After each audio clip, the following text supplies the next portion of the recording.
Hello guys, welcome to my channel Neha your study guide. आज का topic शुरू करने से पहले अगर आप मेरे चैनल पर न्यू हैं तो प्लीज़ उसे सब्सक्राइब ज़रूर कीजिएगा।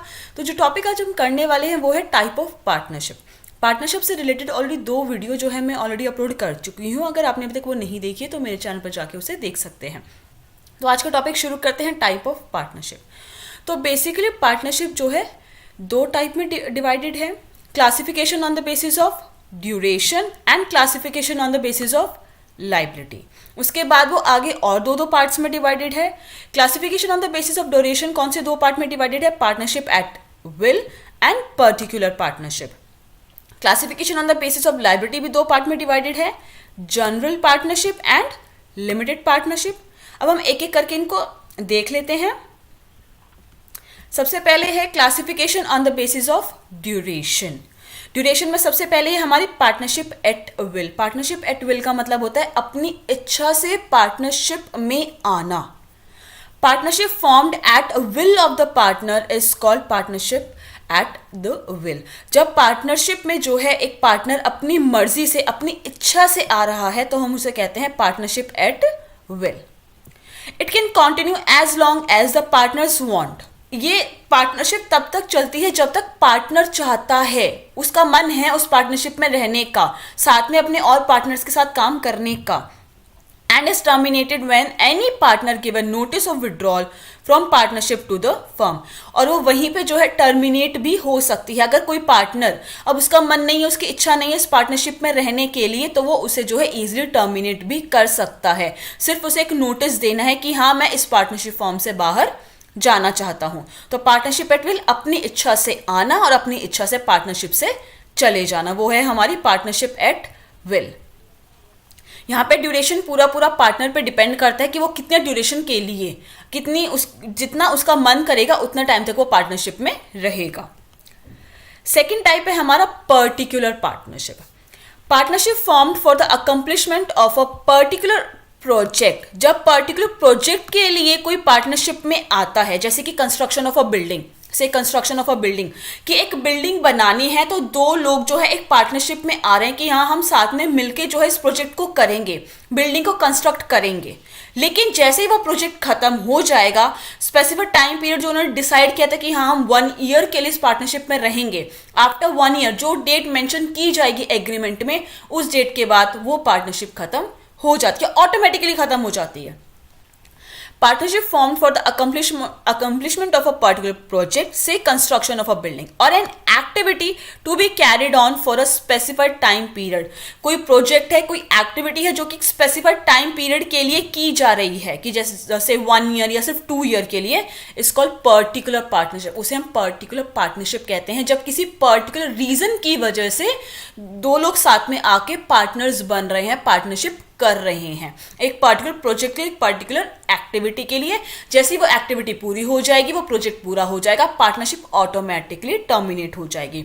It dissolves automatically when the purpose for which it was formed is fulfilled.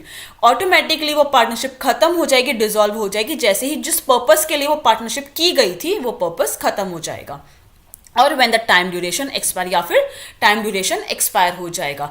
Usually ऐसे पार्टनरशिप्स होती हैं कि 2 लोग साथ में मिलके आके जो है एक पर्टिकुलर प्रोजेक्ट के लिए साथ में मिलके काम करते हैं। जैसे ही वो प्रोजेक्ट कंप्लीट हो जाता है तो वो पार्टनरशिप ऑटोमेटिकली डिसॉल्व हो जाती है, उसे हम कहते हैं particular partnership. I hope guys कि आपको classification on the basis of duration के दोनों टाइप जो है क्लियर हो गए होंगे।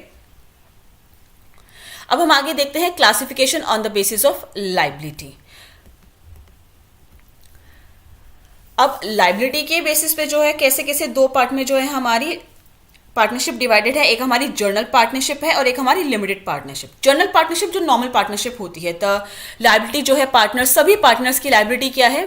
अनलिमिटेड है और जॉइंट है। मतलब कल को कोई डेट की रीपेमेंट करने के लिए अगर पैसे की कमी आएगी तो सारे पार्टनर्स अपने पर्सनल एसेट्स को यूज करेंगे डेट को रीपेमेंट करने के लिए। तो कहीं ना कहीं हर एक पार्टनर की लाइबिलिटी क्या होती है? अनलिमिटेड होती है और जॉइंट होती है।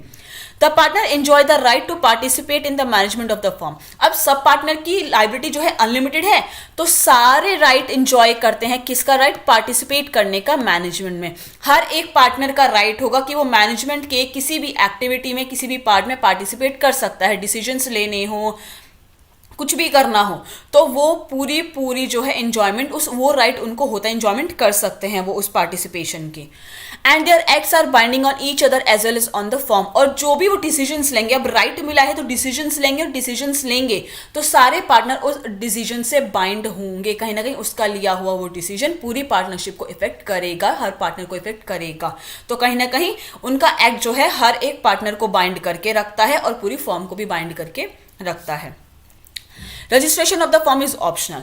जनरल पार्टनरशिप में रजिस्ट्रेशन ऑप्शनल होता है, आपकी मर्जी, आप अपनी पार्टनरशिप फॉर्म को जो है रजिस्टर कराना चाहते हो तो कराओ, नहीं कराना चाहते तो नहीं कराओ। The existence of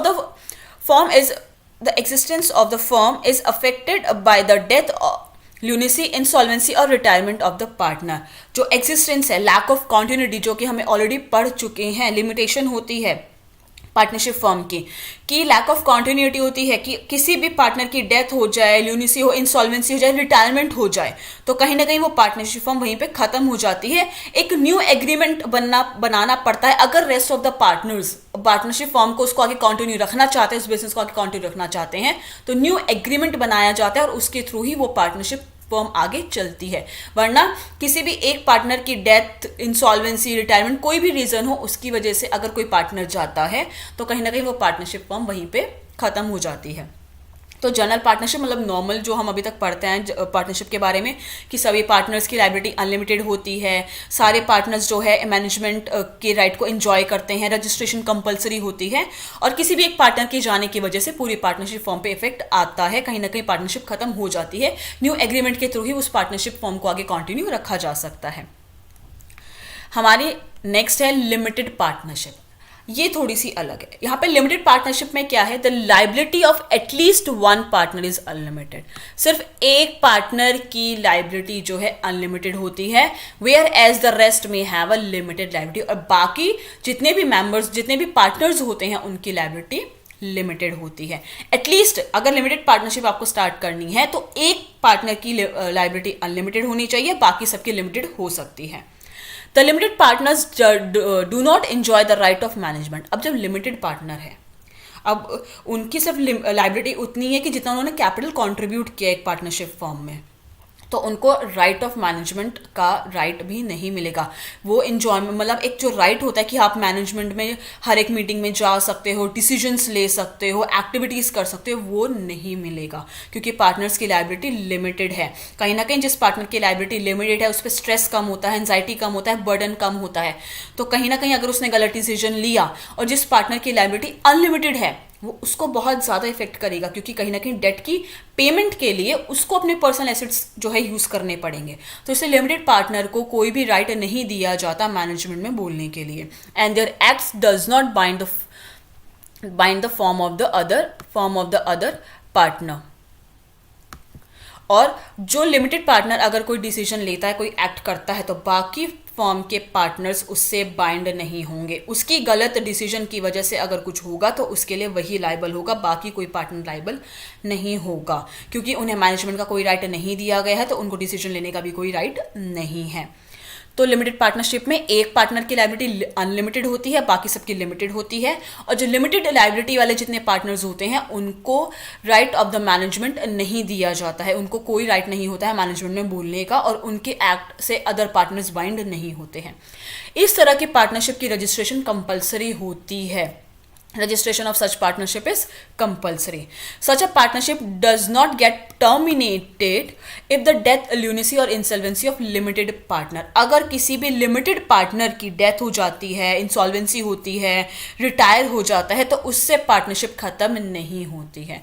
limited partner के आने से या जाने से partnership पे कोई effect नहीं आता है, वो ऐसी की ऐसी ही चलती रहती है। हाँ, अगर unlimited liability जिस partner की है उस पर उसकी कोई डेथ, इंसॉल्वेंसी, रिटायरमेंट कुछ होता है तो पार्टनरशिप पे फर्क आएगा। लेकिन अगर लिमिटेड पार्टनर आ रहे हैं, जा रहे हैं, कंपनी से डेथ, ल्यूनेसी, रिटायरमेंट कुछ भी हो रहा है, तो उससे पार्टनरशिप फॉर्म पे कोई भी इफेक्ट नहीं आएगा, वो ऐसे ही कंटिन्यू करती रहेगी।